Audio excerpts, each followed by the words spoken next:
오늘도 함께 예배하러 나온 여러분들을 우리 주님의 이름으로 정말 힘껏 축복하고 응원합니다. 우리 옆 사람하고 인사 한번 하세요. 잘 오셨습니다.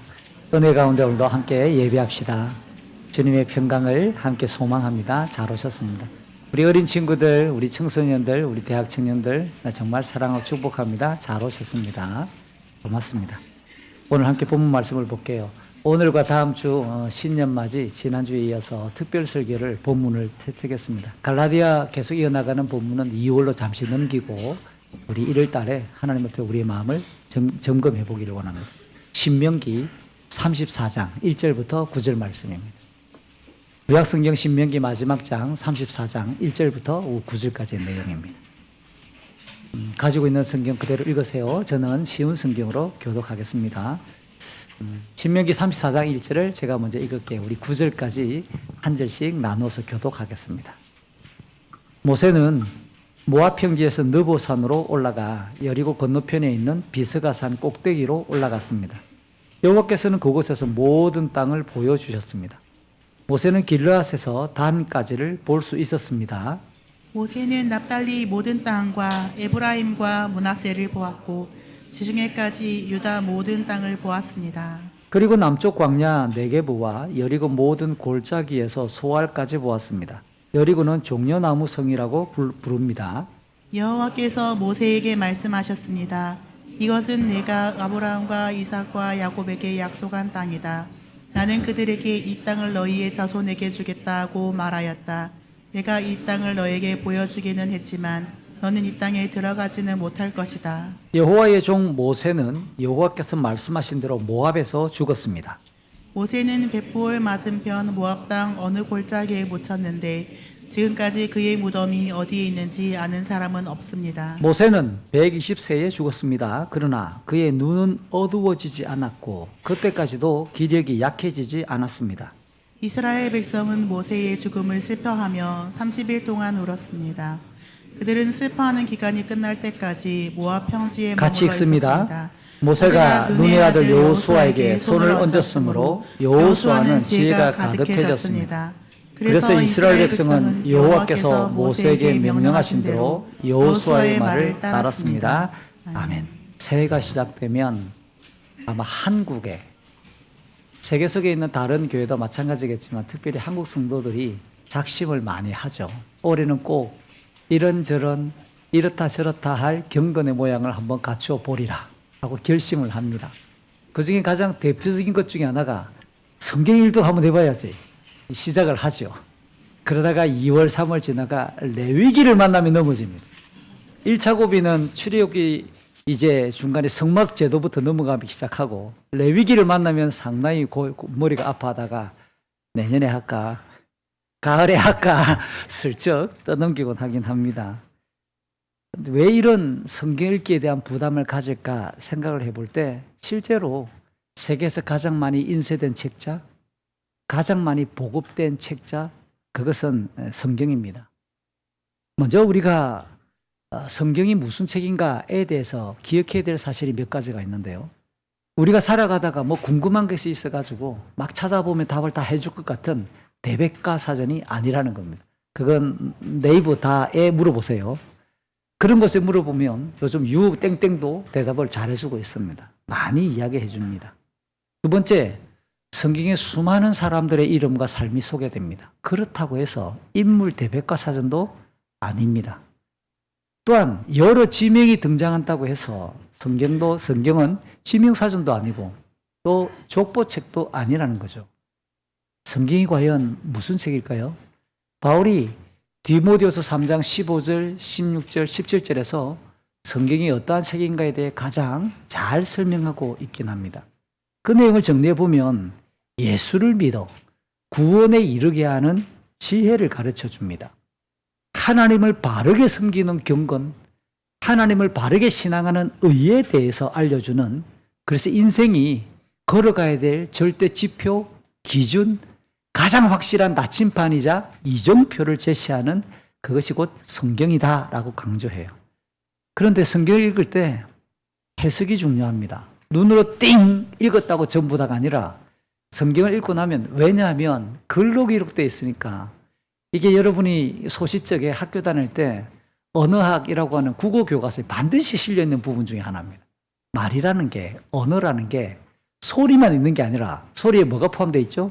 뜻이 포함되어 있다고요. 그러니까 이게 글자를 읽으면 글자 속에 있는 그 뜻, 심지어는 줄과 줄 사이에 있는 횡간까지도 이 단어가 품고 있는 그 뜻을 바르게 깨달을 때 글이 가지고 있는 어마어마한 힘이 우리에게 전달되는 거죠. 성경 역시 하나님께서 인간의 언어를 빌어 하나님 뜻을 우리에게 제시하신 거예요. 그래서 성경을 많이 읽는 것 굉장히 중요합니다. 저는 그것을 제일 중요한 경건의 틀이라고 강조하는 사람이에요. 근데 그것보다 더 욕심을 내면 바르게 읽기, 바르게 깨닫기가 너무너무 중요합니다. 종종 이야기하지만 이단들이 성경을 너무 많이 읽습니다. 그들도 똑같이 성경 구절을 인용하거든요. 그렇기 때문에 성경을 읽는 것만큼이나 바르게 그 의미를 깨닫는 게 중요한데 초대교회 때부터 그리고 종교개혁 이후에 건강한 교회 시대에 항상 성도들은 세 가지 기준으로 성경 읽기에 대한 지침을 전달을 했습니다. 그게 뭐냐? 성경은 언어로 기록되었으니까 기본적으로 문맥을 따라 읽어야 돼요. 어떤 단어나 문장을 가지고 올 때 이게 어떤 내용의 흐름에서 이 문장이 들어있는가를 가지고 와야 바른 의미가 돼요. 우리가 종종 인용하는 성경 구절들이 있습니다. 마태복음 18장 20절 두세 사람이 내 이름으로 모인 곳에 나는 그들 중에 함께 있겠다. 굉장히 좋아합니다. 이게 예수 믿는 사람들이 두세 명만 모여도 함께 기도하면 주님이 역사가 일어나겠구나. 문맥을 따라 읽어보세요. 이게 어떤 의미인지. 그러니까 이게 어떤 구절이나 어떤 단어를 가지고 올 때 문맥을 따라 더 나가면 좀 더 차원을 하나 높여볼까요? 글이라고 하는 것을 글 쓰는 양식이라는 게 있어요. 그걸 문해적, 문학적 글쓰기라고 말합니다. 시편이 있고요. 시가 있고요. 일기가 있어요. 그 다음 편지가 있어요. 그리고 이거는 그냥 이야기를 쫙 읽어나가는 내러티브 영어로 이건 스토리체, 이야기체의 글들도 있어요. 그런데 각자의 이 문해적 기고 문학적인 글쓰기는 똑같은 단어를 넣어도 읽어낼 수 있는 방법이나 그것을 해독할 수 있는 기술이 있으면 더 풍성해지기 시작합니다. 가령 시는 시인이 글을 쓸 때 상상과 함께 그의 감정을 표현하기 위해 과장을 허용합니다. 이런 거 들어보셨어요? 시적 과장? 허용을 한다고요. 그러니까 그런 내용들을 잘 이해해서 시편을 읽어야 된다. 그 말입니다. 두 번째는 우리가 성경을 읽을 때 66권 전체가 하나님의 말씀이다 라고 하는 기본적인 틀을 갖고 있어야 돼요. 성경을 읽다가 이 단어가 문맥을 따라 읽었는데 잘 모르겠다. 그러면 다른 성경에 뭐라고 말하는지 용례 66권 전체에서 일관되게 가르치고 있는 교훈의 틀들이 있습니다. 그 지침들을 잘 파악해서 내가 읽었던 성경에 대한 이해와 그 의미를 풍성하게 살지워야 돼요. 이것을 66권 성경 전체가 하나님의 말씀이라는 관점에서 성경신학적 또는 통일적인 관점에서 성경을 읽어나가라 라고 말하는 겁니다. 마지막 세 번째가 뭐냐? 잘 아는 겁니다. 단어나 문장이 있을 때 이 단어가 그때 그 사람들은 어떤 의미로 썼는지. 지난 며칠 전에 GT 수련을 하는데 오후에 안산에서부터 한 선생님이 특강을 하기 위해 5시간을 운전하고 내려왔습니다. 그분은 지금 30년 동안 무슨 일을 했게요? 대구 분이신데요. 30년 동안 했던 일이 뭐냐? 한국에 들어와 있는 탈북 청소년들을 가르치는 일을 한 거예요. 하나원 교사, 지금 최근 10년 넘게는 그 아이들과 함께 그룹홈을 합니다. 그러니까 북한에서 쓰고 있는 용어랑 우리 남한에서 쓰고 있는 용어가 너무 똑같은 단어도 달라요. 가령 예를 들면 오징어가 나왔습니다.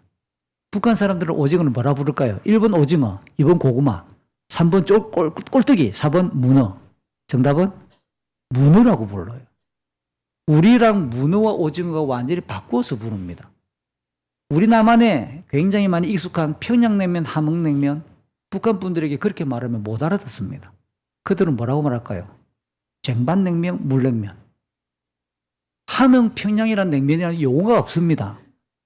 그러니까 똑같은 용어인데 이게 그 시대 사람들은 그 상황에서 뭐라고 쓰고 있는가에 대해서 제대로 파악을 해야 되죠. 그래서 이게 기본적으로 사전이나 공부를 해야 된다는 겁니다. 이런 의미에서 성경을 읽을 때 성경에 나오는 표현, 성경에 기록되어 있는 문자 그대로라고 해서 그 진리를 그냥 아무 때나 적용해버리면 왜곡될 수가 있어요. 하나님의 뜻이라고 말하면서도 성경을 많이 읽었다고 주장하면서도 잘못 이해해서 엉뚱하게 적용하는 사례가 너무 많습니다. 예를 들면 예수님의 가르침에 예를 들어 볼 때 과격각되고 야 이게 예수님의 말씀이야. 예수님의 말씀을 순종해야 되는 거 아니야? 그러나 과장된 그 안에서 진실을 캐내야만 하는 해석해야만 되는 내용이 나와요. 마태복음 5장 29절 30절이 대표적인 구절 중에 하나입니다. 이런 말씀이에요. 만일 내 오른쪽 눈이 죄를 짓게 하거든 어떻게 알아? 그 눈을 빼어 던져버려라. 오른쪽 눈으로 보지 말아야 될 것을 봤습니다. 어우 주여 양심에 찔렸네. 그럼 오른쪽 눈을 파내기 시작해. 이렇게 그럼 오른쪽 손이 범죄를 했어요. 주님이 말합니다. 그 손을 찍어서 버려라. 이 오른손 가지고 여러분 이게 오른손으로 그동안 이렇게 남 집 박아봤죠? 요 가지고 슬쩍 부모님 지갑 손대봤죠? 부모님이랑 약속해놓고 약속을 어기고 패드나 컴퓨터 계속 눌러봤죠? 자, 이제 다 도끼를 찍어, 이제. 그 통으로 쓸든지. 이게 예수님의 말씀이라고요. 그런데 이 내용을 가만히 맥락을 보면 너의 몸 전체가 지옥에 던져지는 것보다 신체 중 하나를 잃는 것이 차라리 낫다. 그러니까 이 교훈의 핵심이 어디에 있을까요? 진짜 손 잘라라. 너의 눈을 뽑아라. 그러면 지금까지 살아오는 여생 동안 살아남을 육체, 신체가 하나도 없어요. 먹지 말아야 될 거 먹었으니까 입도 찢어버려야 되고 소화를 시켰으니까 식도도 잘라내야 되고 이게 위장이 움직였으니까 위장도 끄집어내서 던져야 되잖아. 다 던지고 버리고 없애야 돼. 그러나 핵심은 죄악된 삶을 철저히 경계하라. 결국은 그 한 줄이에요. 지옥으로 향하는 불의한 삶, 더러운 삶, 죄악된 삶이 아니라 영원한 생명과 영광을 소망하는 경건한 삶을 안내하고 촉구하며 교훈하는 내용이에요. 이 땅의 삶은 전제되어져 있는 게 지옥으로 향하는 것. 그러니까 우리가 살아가는 70년, 80년, 사흘 전에 제가 지나가다가 읽었던 글인데요. 보험회사에서 낸 통계입니다. 우리나라의 평균 수명이 처음으로 90세를 넘겼다. 대한민국의 2023년 12월 기준으로 대한민국의 여성의 기준이 90.3세인가? 남자가 86점 몇 세예요. 그래서 최근에 남녀의 이 간격도 줄어들었다. 항상 여자가 많이 사는 건 사실인데 간격이 그당 5살에서 6살 벌어졌는데 그 통계를 보니까 4.6개월로 줄어들었어요. 그러니까 90세를 평균으로 산다. 이 대한민국 땅이 이렇게 됐습니다. 그러니까 우리는 모든 보험의 개념이 이제 100세예요, 백수. 100세로 다 이제 올려가지고 넣으세요. 이렇게 이제 촉구를 하잖아요. 어쨌든 이 땅의 삶이 전부 다가 아니라고 하는 것을 강하게 주님은 전제하고 있어요. 이 땅에서 과학, 의료, 보건기술, 건강기술이 발전해서 200세를 산다고 칩시다. 제가 늘 하는 이야기입니다. 한 25세 정도의 에너지를 가지고 그렇게 살면 좋겠어요. 근데 50이 넘어가면 50이 넘어가면 달래야 돼요. 요즘 아내하고 저하고 오늘 주고받은 대화입니다. 수련회 할 때 참 좋았는데 은혜를 받고 몸이 약하긴 하네. 잇몸이 내려앉네. 여러분 이건 40대까지 경험하지 못했던 일입니다. 50대가 되면 날밤을 한번 2, 3일 딱 새고 나면 불편한 것 중에 하나가 잇몸이 내려앉습니다. 그런 거 느껴보셨어요? 양치할 때 아픈 거? 고개들 끄덕이는 분은 다 그런 느낌 있는 분들이에요. 단기간 안에 집중해서 에너지를 쓰고 나면 우리 몸이 사실은 탈이 나는 겁니다. 20대들은 그런 경험 없죠? 그러니까 날밤을 새우지 마. 사실은 라면 하나를 끓여 먹고 나면 오후가 힘들고 그 다음날 배가 아파. 힘들어요. 그래서 라면을 못 사 먹는 거예요. 먹고 싶은데 못 먹는 거예요. 20대가 이해할 수 없는 몸의 구조가 돼버렸어요. 제가 무슨 말씀을 드리느냐. 아무리 건강하고 좋아요. 더 탁월해가지고 과학기술이 바뀌어서 우리가 로봇캅으로 수술할 수 있는 기술이 발견됐다. 그래서 300년을 사고 400년을 살아도 그게 전부 다가 아니라 주님은 이슬 방울밖에 안 될 만한 이 땅의 인생이고 비교컨대 태평양보다 더 넓고 영원한 하나님의 세계가 있다고 이야기하는 거예요. 주님은 그것을 전제하며 이 땅을 살아가는 동안 이 땅이 전부 다가 아니기 때문에 그 영원한 생명과 영광으로 이어지는 그 문으로서 이 땅의 인생을 기억하면서 우리가 살아가는 동안 항상 하나님과 하나님의 뜻에 집중하고 하나님의 나라를 소망하는 거룩한 삶을 힘쓰라고 말해요. 그래서 예수님은 마태복음 10장 28절에서 몸은 죽일 수 있지만 영혼을 죽일 수 없는 사람들, 우리가 처해 있는 다양한 상황들, 그것에 묻히거나 함몰되지 말고 영혼과 몸을 한꺼번에 지옥에도 던져 넣을 수 있고 영원한 하나님의 나라로 초대하시는 그 하나님만을 두려워하라 라고 가르치는 거예요. 그러니까 예수 믿고 살아가는 우리 성도의 삶은 이 땅이 전부인 것처럼 사는 게 아니에요. 복음 안에서 약속된 영원한 생명과 영광을 간절히 소망하면서 하나님께서 기뻐하시는 경건한 삶을 힘쓰되 주어진 하루 올 2024년 또 한 해를 하나님을 두려워하고 경외하면서 구체적으로는 주기도에서 가르쳐 주셨던 것처럼 하나님의 이름이 우리로 인해 존귀하게 드러날 수 있고 하나님 나라가 전진하고 확장될 때 우리의 삶 안에도 우리의 삶을 통해서도 그 일이 이루어지며 우리 하루하루의 삶 안에 하나님 뜻이 이루어지고 그 하나님 뜻이 이루어지는 그 역사에 우리의 삶이 초대되면 안 좋겠습니까? 오늘은 새 벽두인데 죽음 이야기를 다루었습니다. 모세의 죽음을 소개하고 있는 본문입니다. 시작 부분에서 우리의 인생이 어떻게 종결될 것인가? 우리도 반드시 그 날이 있다. 2024년 1월이니까 2024년 12월 31일이 옵니다. 올해의 마지막 날만 오는 게 아니라 우리 인생의 마지막 날도 옵니다. 그래서 오늘 이 본문을 살펴보면서 우리는 이 새 벽두에 올 한 해를 어떻게 살아내야 될 것인가? 선한 결단과 경건의 선한 열망을 품을 수 있는 교훈이 있기를 바랍니다. 하나님께서는 오늘 본문 이전에 민수기에서 20장 12절, 27장 12, 13절 벌써 민수기에서만 2번 그리고 신명기 안에서도 3장 27절 그리고 32장 50절 등 또 신명기에서도 2번 합치면 민수기와 신명기란 이 성경에서 이미 4차례나 모세가 가나안 땅에 들어가지 못한다. 요단강을 건너기 전인 모압 땅에서 죽을 것이다 라고 예고하셨습니다. 4번이나 예고되었으니까 허투루 하신 말씀은 분명히 아니겠죠. 과장도 아니겠죠. 실제로 일어날 일이겠죠. 그래서 오늘 본문은 이렇게 하나님이 알려주신 대로 모세가 죽는 내용입니다. 그런데 오늘 본문에 몇 가지 굉장히 중요하고도 특이한 내용들이 몇 가지가 있어요. 일반적인 보통 사람들의 죽음 장면과는 조금 다릅니다. 1절 앞에서 보니까 죽음 직전에 있는 모세입니다. 그런데 하나님께서 뭐라고 말씀하시느냐 뜬금없어 보입니다. 모압 땅, 그 모압 땅 지금 백성들이 그렇게 정착하고 지금 캠프를 진행하고 있는 그곳에 뒷산인 느보산으로 올라가라. 산으로 올라가라 그러네요. 그리고 백성들이 있는 그 느보산 줄기 중에서 비스가산이라고 하는 꼭대기에 서라라고 말씀하신 거예요. 그러니까 모세는 산을 올라갔어요.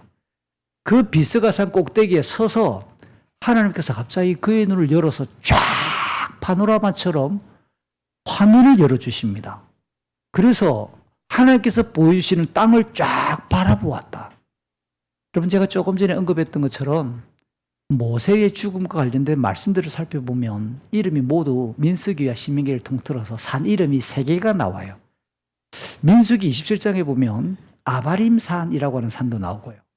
오늘 본문에 나오지만 느보산 그리고 비스가산이라고 나와요. 이 이름이 3개가 뭐지?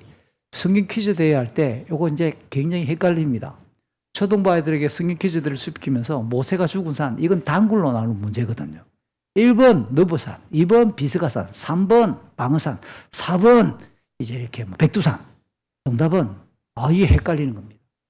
성경에는 분명히 느보산도 있고 비스가산도 있고 그다음 민수기에는 아바림산도 있어요. 이것을 이해할 수 있는 방법은 단순합니다. 모압 땅에 가면 산봉우리만 볼록 여러분 중국에 가면 이런 산들이 있습니다. 평야인데 닭공기 엎어놓은 것처럼 볼록 이런 산 혹시 가보셨어요? 제가 예전에 계림이나 이런 데 가보니까 이야 진짜 산 모양이 희한하네. 아니 산이 쭉 연결되어 있는 게 우리 대한민국의 산인데 요거는 평야인데 산이 볼록 무덤도 아니고 이게 뭐고 이런 산이 다 있냐 이런 형태가 있을 수 있어요. 그런데 되게 일반적인 산은 쭉 호랑이 등줄기처럼 사람의 등줄기처럼 산이 이어지잖아요. 그 이어진다 해서 산맥이라고 말하는 거예요. 아니면 산줄기.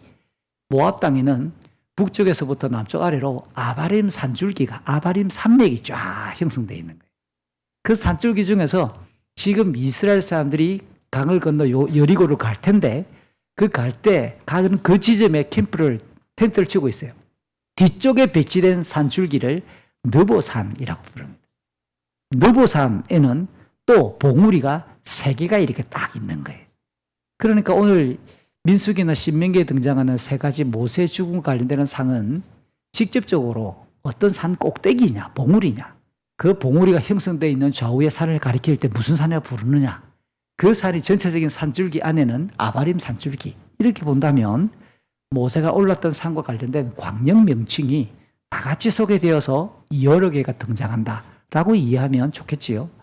이렇게 느보산의 비스가 산 꼭대기에 모세가 섰습니다. 여호와 하나님께서는 오늘 보면 1절 뒤에 요단강 건너편 북쪽에 위치한 길르앗과 가나안의 최대 북쪽 지역인 단을 보이게 하셨습니다. 보여주셨습니다. 그리고 2절은 모세로 하여금 고개를 다시 왼쪽으로 쓱 돌려서 천천히 가나안 땅 서쪽 방면으로 돌리게 합니다. 그곳에 납달리, 에브라임, 므낫세 지파가 살게 될 거예요. 아직 안 건너갔어요. 들어가서 살게 될 것입니다. 그리고 그 건너편에는 보니까 지중해까지 해안선이 보이고 지중해 물결도 보라보게 하셨습니다. 계속해서 3절은 고개를 왼쪽으로 계속 돌려서 왼쪽 끝으로 돌려보니까 남쪽이 됩니다. 가나안 땅에.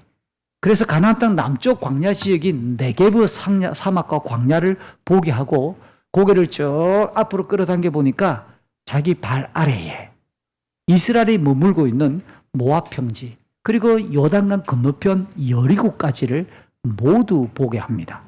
정리를 해보면 산 위에 올라가서 가나안 땅 제일 북쪽부터 시작해서 그 다음 서쪽, 남쪽, 자기 발 아래까지 이렇게 해서 시계 반대 방향으로 한 바퀴를 삥 둘러서 그렇게 보게 하신 겁니다.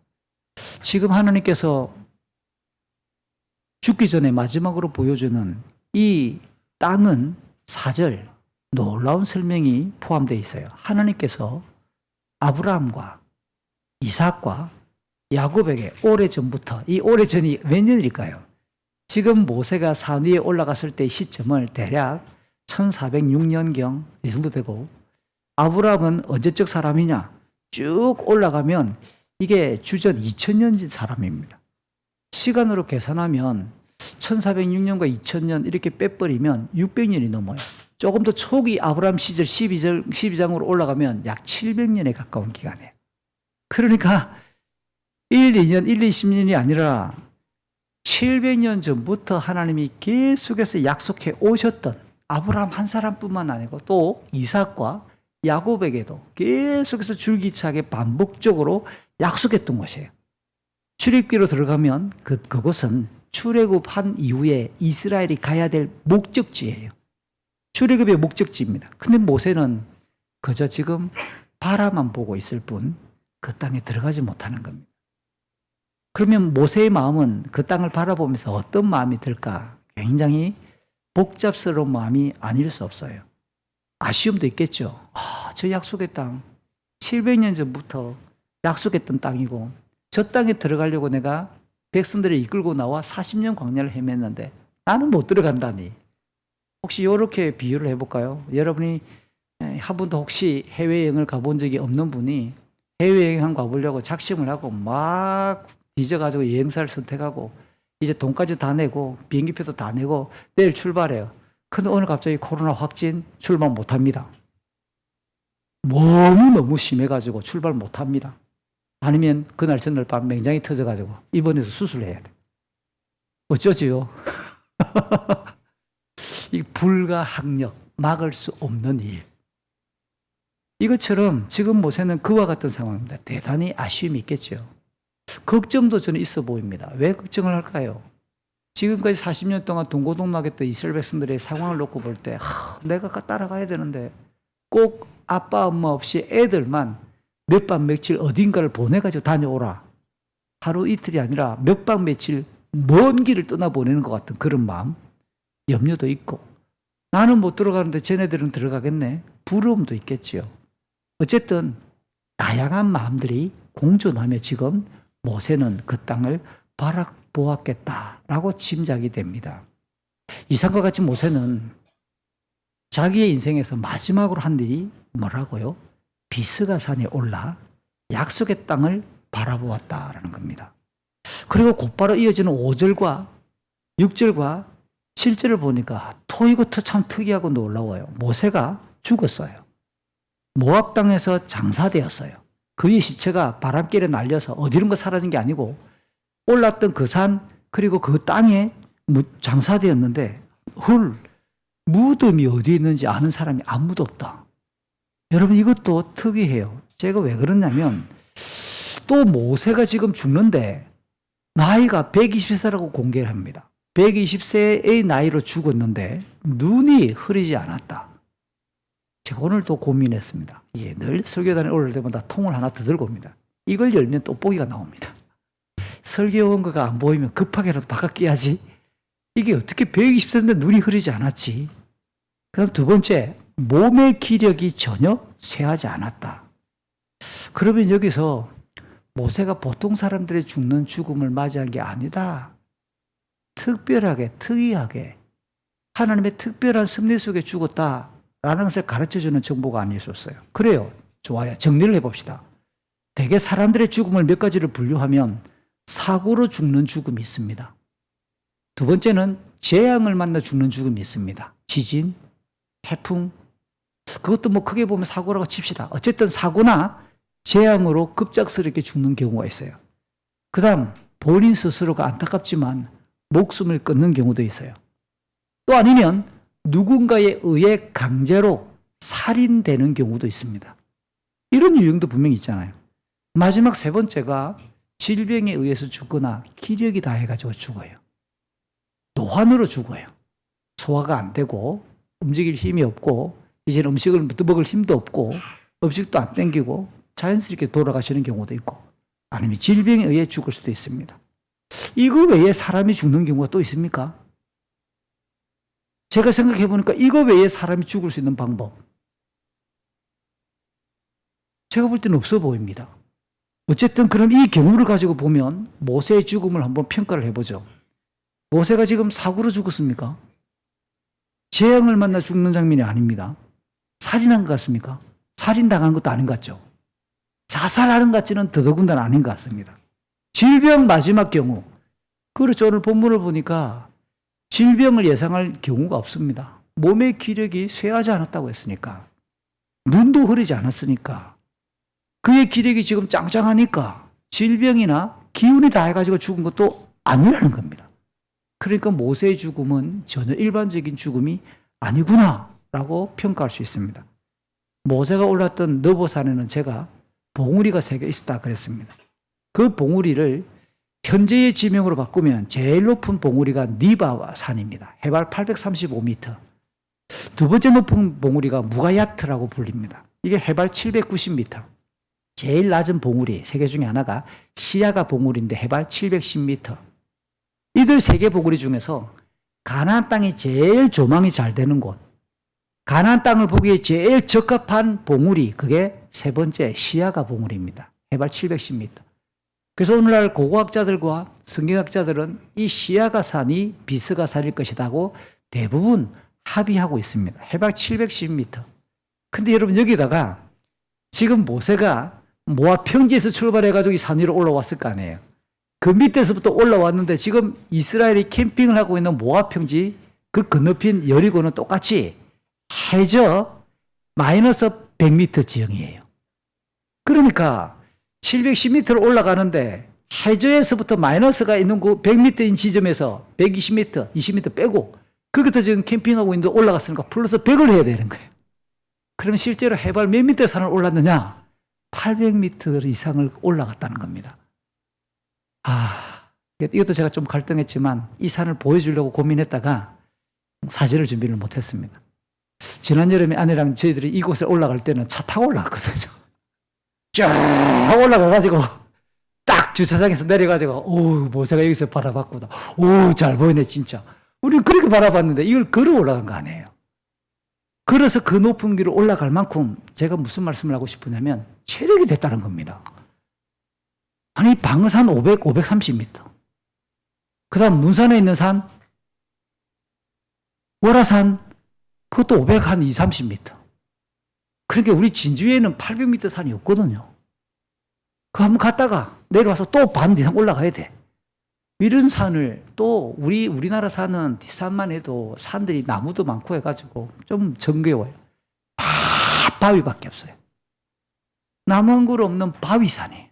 척박한 광야 바위산. 그걸 800m로 올라가는 거예요. 그러니까 짱짱한 겁니다. 무엇보다 눈이라고 하는 신체를 예수님이 마태복음 5장에서 6장 20, 23절에서 그 사람의 영적인 수준과 또 그 사람의 이런 정신세계, 세계관을 반영할 수 있는 신체기구로 이야기합니다. 그러니까 눈이 밝으면 온몸이 밝고 눈이 어두우면 온 몸이 어둡다고 말할 만큼 그의 영적인 상태와 세계관의 상태를 반영하는 신체기구를 눈이라고 말했어요. 그러니까 지금 모세는 자기 인생에서 어쩌면 가장 밝을 만한 영적인 분별력과 하나님 뜻을 가장 잘 알고 있을 만한 상황에서 그의 정신세계가 너무 깨끗하고 맑아요. 충분히 이 정도의 산을 오를 만한 신체적인 건강도 유지되고 있었다. 이런 상태에서 그가 죽었다라는 것은 특별한 죽음이 아닐 수 없다는 겁니다. 그럼 여기서 잠시 성경에서 가르치는 죽음이 뭔가를 한 번 더 살펴볼까요? 죽음이라는 단어가 제일 먼저 등장하는 것이 우리가 아는 것처럼 창세기 2장 17절입니다. 하나님께서 사람을 하나님의 형상으로 창조해서 에덴 동산에서 살게 하셨어요. 이 에덴 동산에 살게 하시면서 하나님이 만드셨던 모든 만물들을 관리하고 대표하고 하나님의 뜻에 맞도록 그렇게 유지하도록 안내하셨어요. 동시에 우리 인간은 우주 만물을 대표하는 자들을 또 하나님께 나아가서 예배하고 그 하나님의 음성에 귀 기울이며 하나님 앞에 하나님의 피조물로서의 그 아름다움과 영광을 드러내야 될 책임도 있는 거죠. 그러니까 이 말을 가지고 가만히 보면 형상이라는 단어가 사전에서 살펴볼 때 최소 세 가지의 뜻이 있는데 하나는 거울 앞에 서는 것처럼 비춰진다, 반영한다는 뜻이 있어요. 두 번째가 대표한다는 뜻도 있어요. 세 번째는 대신한다는 뜻입니다. 가령 우리 인간이 딱 나타나면 호랑이가 우리 앞에 딱 섰을 때 어떻게 반응해 오를까요? 호랑이가 우리 앞에 나타나면 등산을 하다가 멧돼지가 우리 앞에 나타났다. 그럼 걔들은 우리를 보고 누구를 만났다고 생각할까요? 하나님을 만났다고 느끼는 거예요.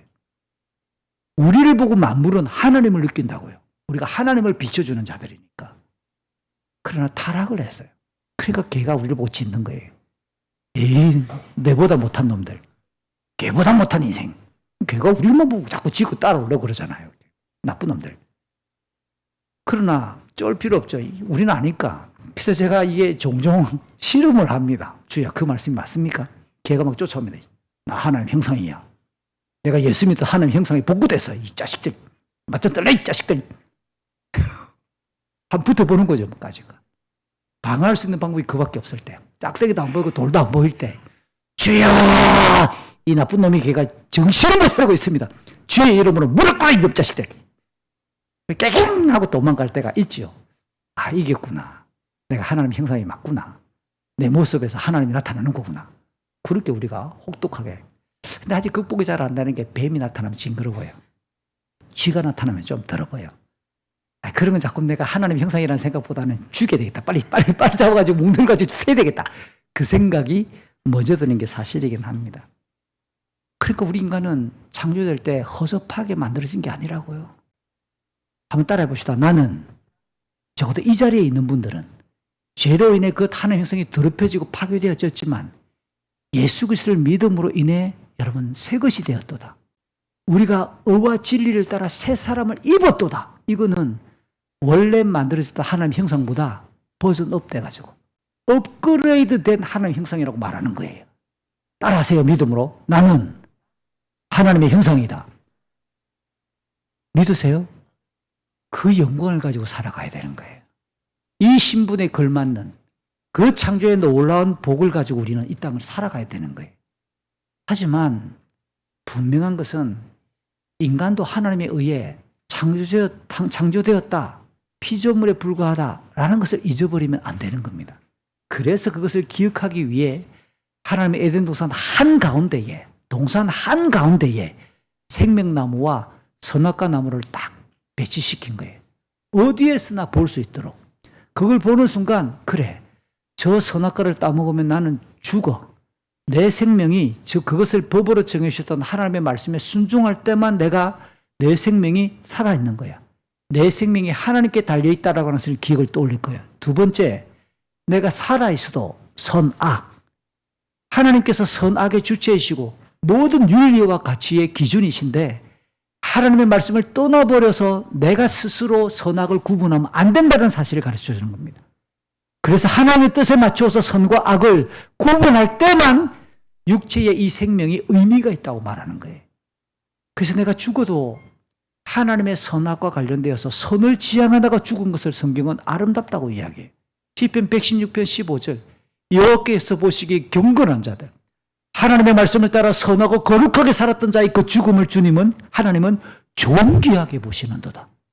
그가 몇 세에 살고 죽었든지 상관없이. 그래서 우리의 삶이 하나님의 말씀을 따라 선을 지향할 때만 우리의 육체적인 생명이 가치가 있다. 이걸 기억하게 만드는 겁니다. 그런데 창세기 3장에서 인간이 그 하나님의 말씀을 짓밟고 반역해서 선악과를 그냥 따먹어버린 거 아니에요. 이로 인해 우리 인간은 영원한 죽음에 처하게 되었고 하나님의 영광이 아니라 자기 자신만을 위한 이제는 지극히 이기적이고 눈에 보이는 땅에 보이는 것들을 중심으로 그들이 집중하면서 그의 삶이 교만과 욕망이 뒤덮이고 그 다음 비참함과 고통의 삶이 이어진다라고 성경은 가르치는 겁니다. 하지만 하나님께서는 범죄한 인간에게 창세기 3장 타락한 직후부터 곧바로 3장 9절 먼저 찾아왔어요. 죄를 지은 인간은 나무 뒤에 숨기 바빴고 하나님을 피하기 바빴어요. 방향을 잘 보세요. 하나님을 피해서 달아나고 숨기 바쁜 겁니다. 요한복음에서 그래서 예수님은 타락한 인간은 하나님을 알 수도 없지만 하나님 향하여 악다구니를 품고 더 저주하며 도망간다고 이야기해요. 타락한 인생은 절대로 자기 발로 하나님 앞에 먼저 나올 수가 없어요. 두 번째, 이 타락한 인생이 자기의 수치와 부끄러움을 가리기 위해 무화과 나무 이파리를 가지고 자기의 수치를 가리기 위해 몸을 대충 엮어서 옷을 만들어 입었어요. 그러나 그것은 얼마 가지 못할 옷이잖아요. 이에 하나님께서는 짐승을 잡아 가죽 옷을 만들어 그의 부끄러움을 가려주시는 거예요. 인간은 자기의 수치와 부끄러움을 스스로 해결할 능력도 없다. 임시방편으로 둘러댈 뿐이라. 어떻게? 거짓말로. 거짓말이 이러니까 그거잖아요. 내 부끄러움을, 내 위기를 무마하기 위해 둘러대기 시작하는 겁니다. 합리화. 심리학적인 용어로 거짓말을 합리화라고. 뭐 그냥 둘러대는 거죠, 이렇게. 그러니까 인간은 정직하지 않아요. 우리 자신의 기억도 오류가 있어요. 의도적으로 거짓을 섞지 않았으나 과거의 이야기를 한 30년 전의 이야기를 가족이 다 만나 이야기를 나눠보세요. 명절에. 여러분 부모님이 그 일을 꺼내는 이야기, 형제들마다 꺼내는 이야기, 내가 지금 단단히 기억하고 있는 그 이야기가 똑같은가요? 각도가 살짝씩 다르던가요? 편집되기 시작합니다. 누구 중심으로? 기억하는 자의 중심으로. 자기 중심으로 편집이 돼가지고 기억을 하고 있는 거야. 나는 선하게 기억하는데 내 형은 나쁘게 기억하고 있어. 부모님은 헐, 그 둘 다 아니거든. 이렇게 대답하셔요. 그러니까 기억력도 의도적이진 않지만 자기 중심으로 편집될 수밖에 없다라는 겁니다. 이런 내용을 놓고 보면 인간은 자기의 수치도 부끄러움도 스스로 가리는 능력도 없구나. 하나님이 입혀주지 않으면 안 되는 거구나. 더 놀라운 것. 창세기 3장 15절에서 하나님은 여자의 후손을 약속하셔요. 여자의 후손이 와서 인간을 타락에 적게 만들었던 죄와 유혹했던 마귀의 머리를 부술 것이고 그 여자의 후손이 이 땅에 올 것을, 다르게 말하면 사람의 몸을 이 땅에 오시는 하나님의 구원자 그리스도를 통해 우리의 죄와 이 문제가 궁극적으로 해결되겠다라고 이야기하시는 겁니다. 이 창세기 3장만 읽어보아도 범죄한 인간은 자기 스스로 구원해낼 능력이 없다. 자기 스스로 이 악하고 고통받는 비참한 인생을 해결할 능력이 없구나라는 사실이 드러나고 하나님께서 약속하신 구원자에 의해 여자의 후손으로 오실 한 인간의 몸을 입고 오실 하나님의 구원자를 통해 우리가 완전히 그 죽음의 문제, 고통의 문제를 넘어서겠구나라는 것이 창세기 3장에 가르쳐지는 구원의 역사예요. 자, 여자의 후손. 여자가 오려면 집안이 필요하잖아요. 사람이 태어나기 위해서는 집안이 필요해요. 그리고 시간적으로 후대 오기 위해서는 가문이 필요해요. 가문이 필요하단 말은 하나의 민족이 필요하단 말입니다. 그래서 창세기 3장에 약속된 여자의 후손 구원자를 위해 하나님께서는 창세기 12장에서 아브라함이라는 한 사람을 부르시고 17장에서 그의 가문, 그의 후손 중에서 하나님께서 작정하신 구원자를 잉태하기 위한 가문과 민족으로 부르셨어요. 그 다음 또 하나, 민족과 가문이 부름을 받았으면 공중에서 붕붕 떠가지고 살 수 있나요? 육체를 가지고 살아가기 위한 땅이 필요합니다. 공간이. 그래서 하나님은 창세기에서 아브라함에게 그 민족으로 불어날 것과 동시에 땅을 약속하는 거예요. 이 땅에서 너희가 이 가나안 땅에서 너희가 살아가게 될 것이다. 여자의 후손이 이 땅에 태어나기까지 그들이 살아가고 버티며 여자의 후손이 오셔야 될 공간인 가나안 땅이 약속되어졌습니다. 더 놀라운 것, 출애굽기 20장에 가면 그냥 좋아요. 우리 가정을 통해, 우리 가문을 통해, 우리 민족을 통해 약속된 구원자가 오겠구나. 그럼 우리는 가나안 땅에 살아야 되겠구나. 그럼 어떻게 살아야 될까요? 살기 위해서 삶의 규칙과 제도를 허락하신 게 출애굽기 20장에서 율법을 주시는 거예요. 너희가 이 말씀을 따라 살아야 돼.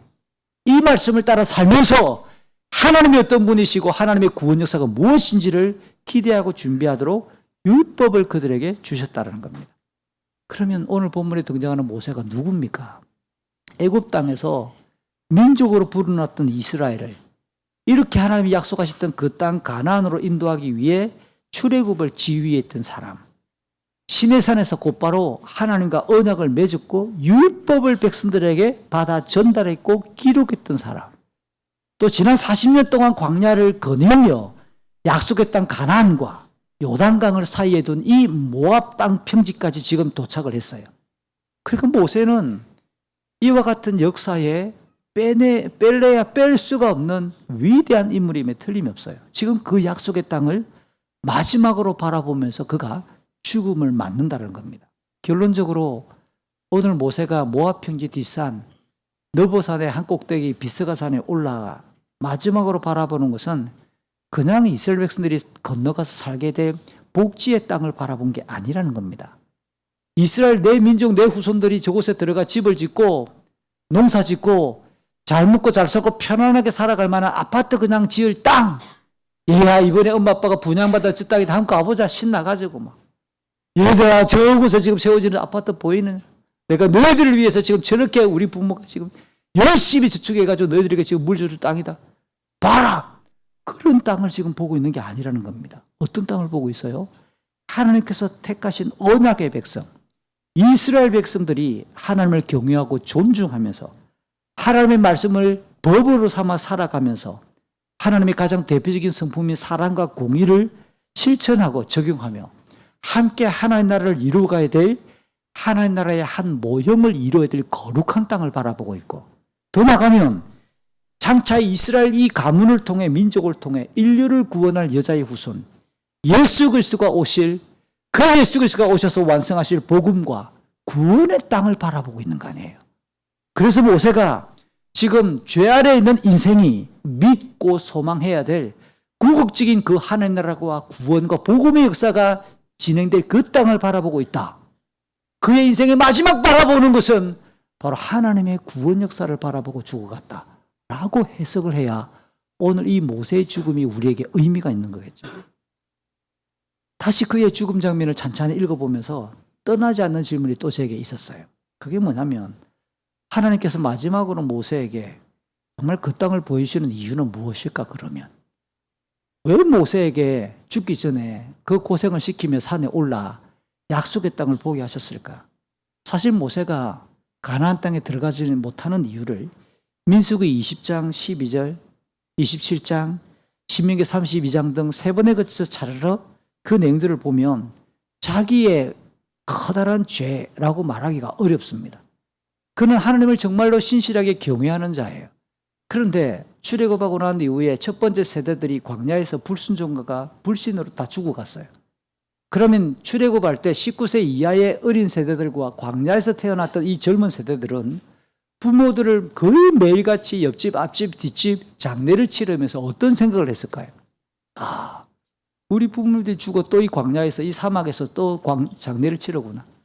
하나님의 말씀에 불순종하고 하나님의 불신에서 죽어가는 우리 부모님처럼 우리는 그래 살면 안 되겠구나. 철이 들어야 되는 거 아니에요. 사랑하는 우리 모든 자녀들에게 요청합니다. 여러분들이 지금 이 자리에 앉아 함께 예배할 때 질문하세요. 주일 아침마다 엄마가 오늘 교회 간다, 예배로 간다, 일어나라. 짜증나죠? 솔직히 왕 짜증이죠?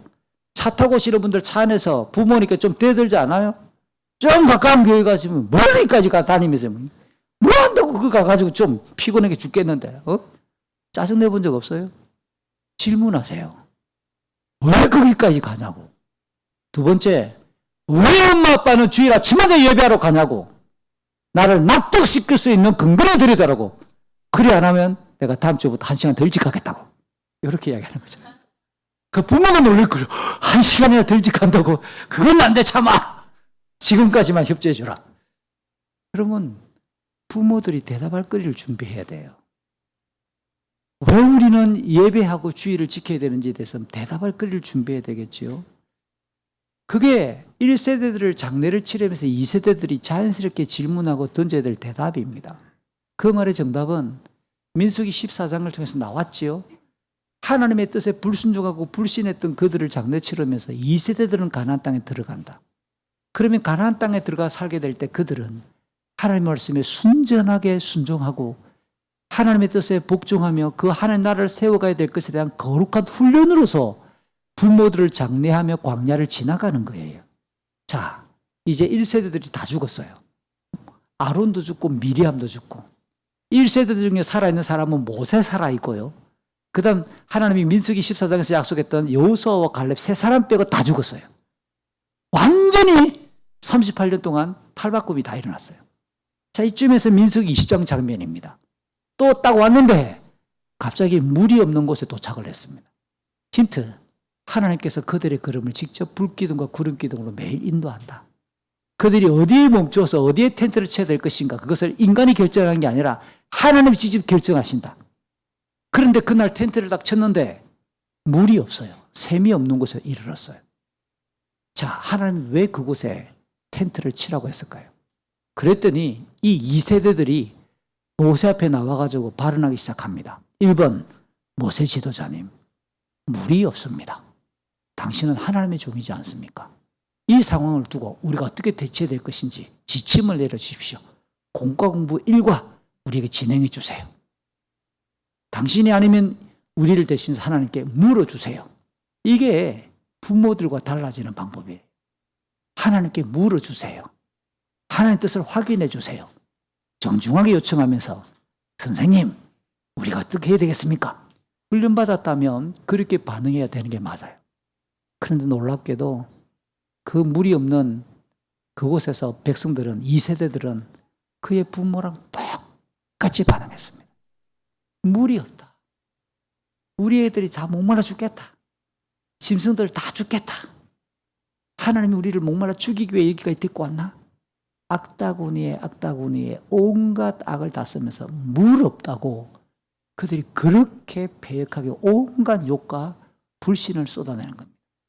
그 순간 모세의 마음이 어떤 마음이 들까요? 40년 동안 가르치고 38년 동안 가르치고 적어도 얘들은 달라지겠지. 그들의 부모와는 좀 달라지는 세대가 되겠지. 이 정도의 마음과 기대를 가지고 모세가 지켜보지 않았을까? 근데 똑같아. 똑같은 모습으로. 모세의 마음이 평정심을 잃을 가능성이 높죠. 부글부글 끓기 시작하겠죠. 그래서 모세가 하나님께 말씀합니다. 하나님, 얘네들이 이럽니다. 그랬더니 하나님이 놀라워요. 그래서 하나님이세요. 모세야, 내가 가리키는 저 바위 앞에 서고 바위에게 명령을 하라. 물아 나와. 그러면 바위가 쭉 갈라지면 석수와 광천수가 바바박 쏟아질 거야. 그래서 얘네들 먹여봐. 그런데 그 말을 듣는 순간 모세가 하나님께 화를 냈다기보다는 백성들을 향한 화가 그는 계속 가라앉지 않았을 듯해 보여요. 아니, 하나님이 이렇게 해결한다고? 하나님이 이렇게 이 문제, 이 패역한 족속들을 이렇게 이끌고 오셨는데 이렇게 문제를 해결해 주신다고? 약간의 짜증이 나는 거예요. 그래서 정말 하나님 지정했던 그 바위 앞에 섰습니다. 모세가 하나님 말씀대로 바위야 물 내. 그래서 물이 쏟아져 나왔을 거 아니야.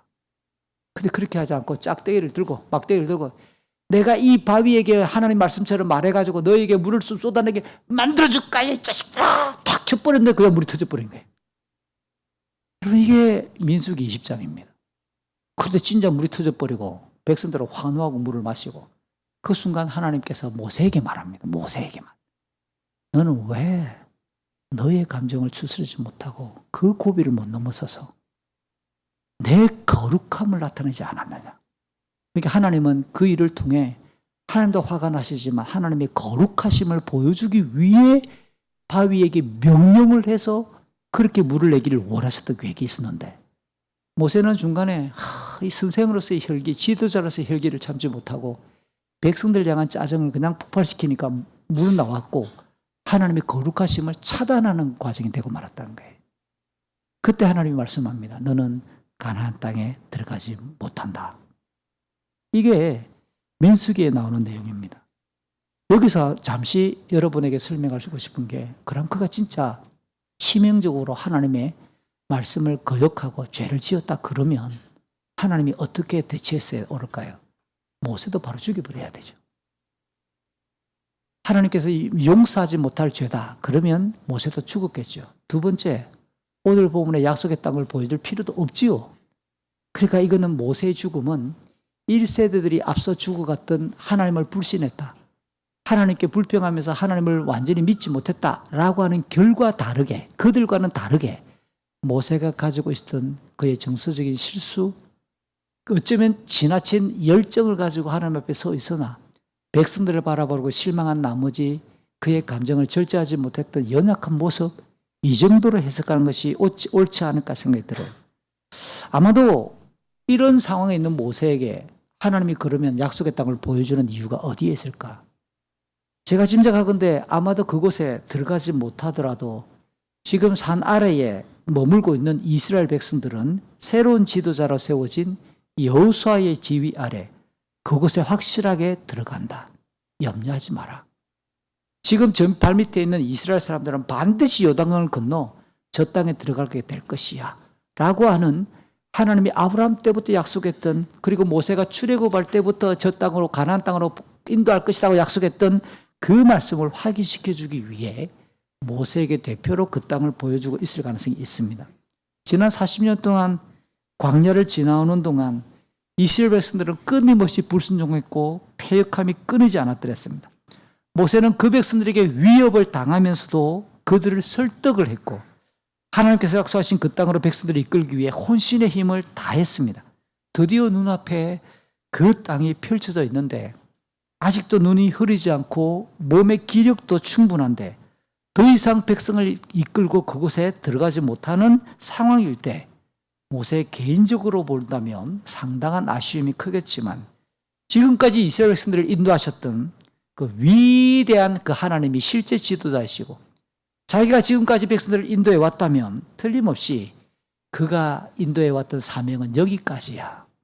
내가 너를 부르고 내가 너를 사용했던 도구는 여기까지야 라고 하는 하나님이 모세에게 주시는 사명의 시한, 그의 기간이 끝나는 종료 지점이 여기까지다 라는 의미도 포함되어 있어 보입니다. 세 번째는 모세가 그동안 백성들의 광야를 이끌고 나올 때까지 얼마나 많이 고생했는지 모릅니다. 백성들이 돌을 들어 치려고 한 것이 한두 번이 아니었어요. 그때마다 백성들 앞에 엎드리며 하나님의 뜻을 구했던 이 모세가 수고하며 여기까지 왔잖아요. 그의 수고에 대한, 그의 사역과 그의 인생에 대한 하나님께서 참 잘했다. 이만하면 잘했어. 여기까지 온다고 고생했어. 라고 그의 인생을 격려하고 위로하시며 그동안 참 애썼다. 라고 칭찬하며 너의 그 수고가 헛되지 않았기 때문에 여기까지 왔고 그 첫 땅으로 이제 곧 들어갈 거야. 약속과 구원의 땅으로 이 백성들은 잘 들어가게 될 거야.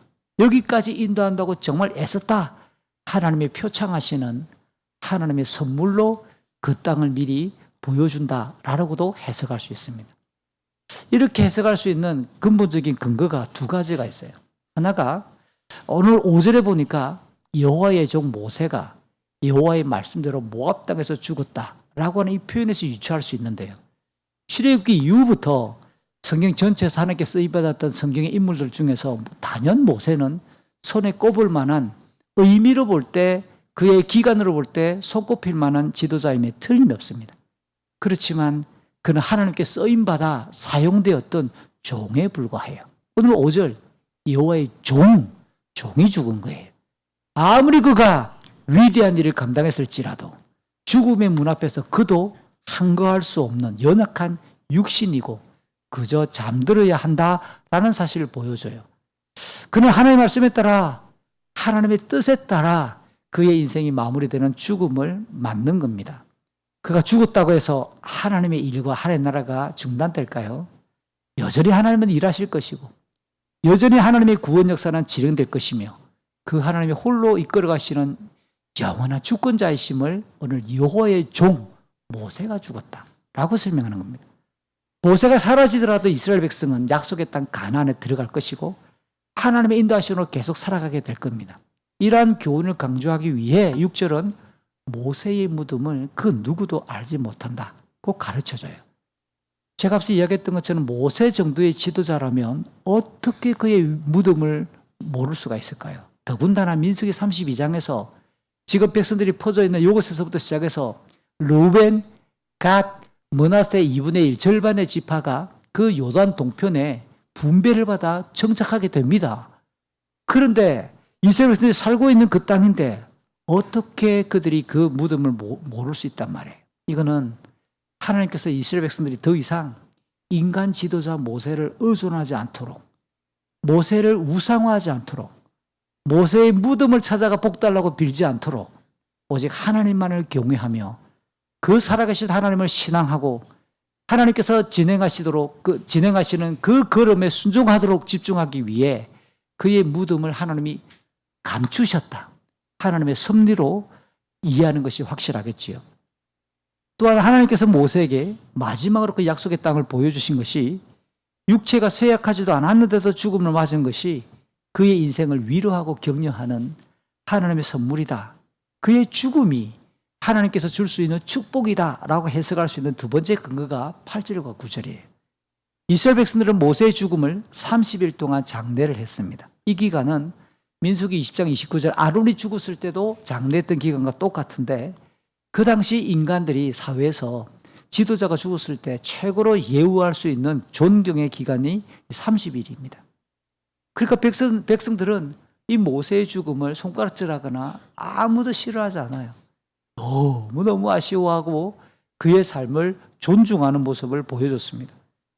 아울러 모세의 뒤를 이어 이미 예비되어 있는 지혜로운 지도자 여호수아가 자연스럽게 백성들을 지휘하게 되었는데 백성들은 여호수아의 말을 순종해서 지도자의 공백이 전혀 발생하지 않았다고 말합니다. 이 여호수아가 직접 모세가 하나님께 요청해서 직접 후계자로 세웠던 사람이잖아요. 가나안 땅에 들어갈 것을 이미 알고 있었던 모세는 하나님께 기도했습니다. 양과 같이 참 고집스럽고 아둔하며 방향 감각이 없는 이 양들을 그냥 홀로 보내면 안 됩니다. 인간 지도자가 꼭 있어야 합니다. 목자가 있어야 됩니다라고 기도했을 때 하나님의 지시에 따라 여호수아에게 안수해서 자기 뒤를 잇는 차기 지도자로 내정되었던 자가 여호수아였기 때문입니다. 더군다나 이 모세는 이스라엘 백성들이 율법을 온전하게 지킬 수 없는 영적인 고집쟁이고 패역함을 가지고 있다는 것을 누구보다 잘 알아요. 그러나 이 여호수아를 가리켜서 지혜의 영이 충만하고 하나님을 경외하는 사람이며 그동안 출애굽 이후 지금까지 40년 동안 모세의 곁을 떠나지 아니하며 모세의 종, 모세의 비서처럼 훈련되었던 사람 여호수아. 그러니까 모세를 가장 많이 닮은 지도자가 여호수아죠. 자기를 가장 많이 닮았던 이 여호수아가 지금 백성들을 지도하는데 하나님께서는 오늘 이 9절에서 모세의 죽음을 위로하듯 여호수아의 지도에 백성들은 따르고 순종했다. 그러니까 모세의 죽음도 실패나 헛되지 않은 삶이다 라고 말하는 겁니다. 결론적으로 오늘 본문에 등장한 모세의 죽음은 하나님의 부르심에 따라 충성한 거룩한 사람의 신령하고 복된 종말이 아닐 수 없어요. 저는 우리 모두가 모세처럼 죽었으면 좋겠습니다. 모세처럼 마지막까지 하나님의 나라를 바라보면서 거룩함을 지키는 경건한 자의 그 죽음. 제가 앞서 인용했던 시편 116편 15절은 주님의 거룩한 자들, 경건한 자들이 죽는 것을 하나님은 귀중하게 보신다고 평가합니다. 신약에서 사도 바울도 이 성도가 걸어가고 죽음을 맞이할 때 이렇게 고백하도록 안내하잖아요. 선한 싸움을 싸웠다. 달려갈 길을 마쳤다. 믿음을 지켰다. 그렇게 살았던 성도의 삶에게는 의의 면류관이 주어지는 영광스러움으로 성도의 죽음을 가리키고 있는 거예요. 저는 오늘 이 본문을 통해 크게 세 가지 교훈을 함께 나누고자 해요. 첫 번째가 죽음이라는 겁니다. 앞서 제가 설명했던 것처럼 인류에게 죽음은 죄의 대가로 시작이 되었습니다. 하나님의 징벌이 맞았습니다.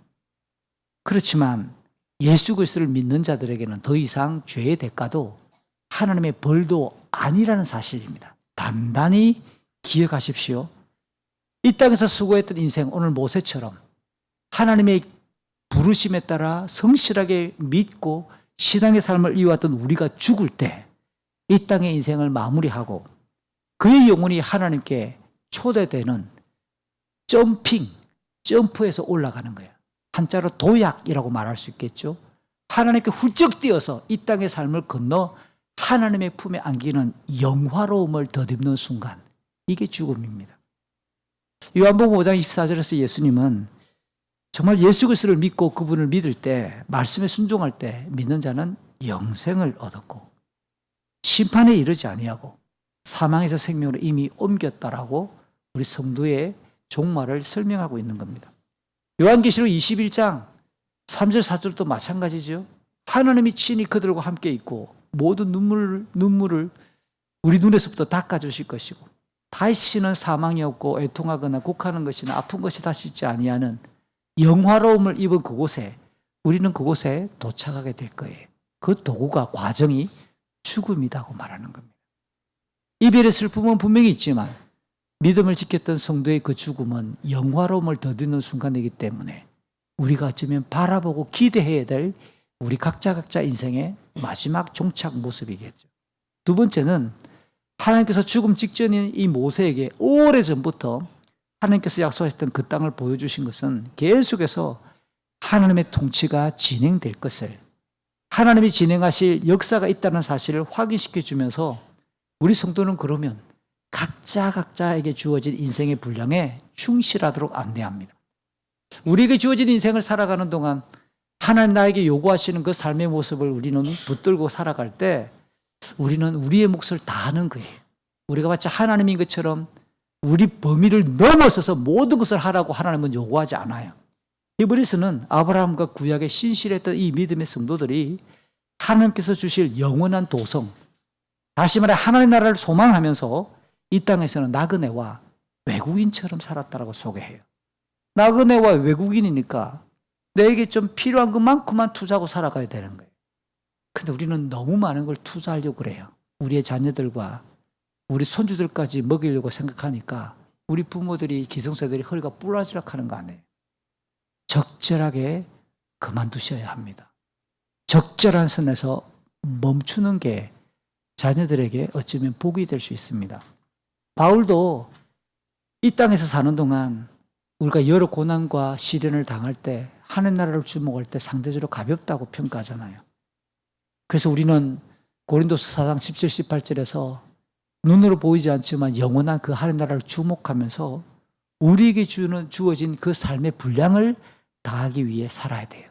우리 성도들은 눈에 보이지 않지만 믿음으로 확인할 수 있는 그 하늘 나라를 간절히 소망하는 자들입니다. 이 땅에서 우리가 진행하는 모든 일들, 시시콜콜하고 아주 세부적인 일들은 하나님의 주권을 좀 담대하게 인정하면서 사랑의 마음을 가지고 조금 여유롭게 바라보면서 지켜야 될 선을 잘 지키는 겁니다. 우리 꿈덩이들과 청년들 고민 많죠. 여러분의 늘 숫자로 평가되는 여러분 학교에서 등급이나 점수나 이런 것들 때문에 내가 또 획득해야 될 어떤 단계들이 너무 이 사회가 우리에게 요구하고 있는 것들이 너무 분명하다 보니까 마치 종로릇하며 우리가 지쳐있기도 합니다. 그러나 잠시 그날 지나가고 그 단계마저 앞으로 어떻게 될 것인가에 대해서는 오늘 모세의 죽음으로 그가 바라보고 있는 약속의 땅처럼 하나님이 여러분의 30대를 여러분의 50대를 어떻게 진행할 것인지 지금 여러분이 치열하다 해가지고 그것이 결정적으로 드러나지 않거든요. 우리는 다소 여유를 가지고 하나님 앞에 경건을 지키며 우리에게 주어진 시야 안에서 하나님이 보여주는 그 선 안에서 우리는 성실하게 우리 몫을 다하는 거예요. 마지막으로 모세가 죽음 직전에 한 일이 뭘까요? 오늘 본문에도 나오듯이 여호수아를 세웠어요. 또 하나 그는 하나님 앞에 받았던 율법을 가나안 땅에 들어가 살게 될 그의 후손들을 위해 설교를 하고 글로 기록해 신명기를 남기는 겁니다. 그 모세가 죽으면서 하는 일은 자기의 뒤를 등을 보고 살아오고 살아가게 될 후손들을 위해 지도자를 세우고 말씀을 기록해서 하나님을 경외할 수 있도록 신앙을 그들에게 어떻게 하든지 떠나지 않도록 좌표를 만들어 준 거예요. 저는 그런 면에서 2024년을 시작하며 우리 부모 세대들이 어른들이 가장 중요하게 열정적으로 쏟아야 될 것은 우리 삶을 바라보고 있을 아이들 앞에 하나님을 똑바로 믿고 그 하나님을 경외하도록 우리가 남겨줄 수 있는 유산은 그거여야 한다는 거예요. 우리 아이들에게 치열하게 공부를 강조하고 우리 아이들이 좀 먹고 살기 위해서 우리 아이들이 좀 살만한 아파트라도 한 채 더 마련되겠다라고 치열하게 살아갈 수 있을지라도 그것들이 만약 주의 나라와 의보다 앞선다면 글쎄요, 복이 될지 재앙이 될지 재앙을 물려줄 수 있을 가능성은 높습니다. 그것에 안주하며 하나님을 떠나버리고 그것을 의지해서 살아가게 만들 가능성이 높은 거예요. 그런 예화가 너무 많잖아요. 오늘 모세가 하는 것을 보세요. 모세는 이스라엘 백성들을 위해서 광맥을 숨겨둔 게 아니에요. 그들에게 말씀을 따라 살아갈 지도자를 예비했고 그 말씀을 붙들고 살아가도록 신명기를 설교했고 기록해서 그는 마지막에 그것을 물려주고 인생을 마감하는 거예요. 사랑하는 형제와 자매 여러분, 올해가 다시 우리에게 시작됐잖아요. 경건의 여정에서 진짜 여러분 인생에서 2024년은 특별해서 라고 선언할 만한 좀 전환점이 되었으면 좋겠어요. 그동안 습관화되어 있던 삶의 그 틀들을 한번 깨보시기 바랍니다. 용기를 내서 한번 깨워주시기 바랍니다. 제가 오늘 찬양 시간에 일부러 고개를 안 돌아봤습니다. 상처받을까 싶어서. 지난주에 그렇게 말씀했는데 거의 10시 20분에 사도신경 하는데 얼마나 많이 왔을까 확인하고 싶어 돌아봤다가 제가 삐질 것 같아가지고 안 돌아봤어요. 근데 제가 느끼는 감동은 분명히 많이 오셨을 거야. 저는 믿습니다. 여러분을 믿습니다. 2024년이 그동안 우리가 살아왔던 인생 중에서 진짜 하나님 앞에 우리의 경건을 세우고 경건의 능력이 흘러갈 수 있는 좀 특별한 한 해의 출발이 됐으면 좋겠습니다. 아멘. 요런 건 제가 잘 안 하지만 한번 해봤으면 좋겠어요. 아멘. 진짜 올해는 성경도 좀 읽으시길 바랍니다. 아멘. 그리고 기도하십시오. 시간을 구별하고 시간을 내어서 진짜로 기도하시기 바랍니다. 하나님이 살아계신지 안 살아계신지 여러분이 점검해 보시라고요. 기도해 보시라고요. 그래서 정말 하나님께서 우리와 함께 하신다는 그 역사가 2024년도에 좀 있어서 우리 자녀들 입에서 그런 말이 나오면 좋겠어. 엄마, 아빠, 보니까 좀 달라졌어. 용돈도 잘 주네. 짜증은 좀 작게 내네. 옛날에는 자꾸만 공부 이야기만 하더니 요새는 계속 뭐 말씀과 예배 이야기만 하네. 바뀌었네. 여러분, 우리가 줄 수 있는 마지막 선물이고 우리가 깔아줄 수 있는 배경이에요. 나머지는 하나님의 성령이 그리고 우리 아이들 한 사람 한 사람이 직접 그 안에 있겠지요. 용을 씁시다. 경건의 모양을 잘 갖추고 그 속에 경건의 능력이 우리에게 임하도록 하나님 앞에 더 깨어진 마음으로 그렇게 살았으면 참 좋겠습니다.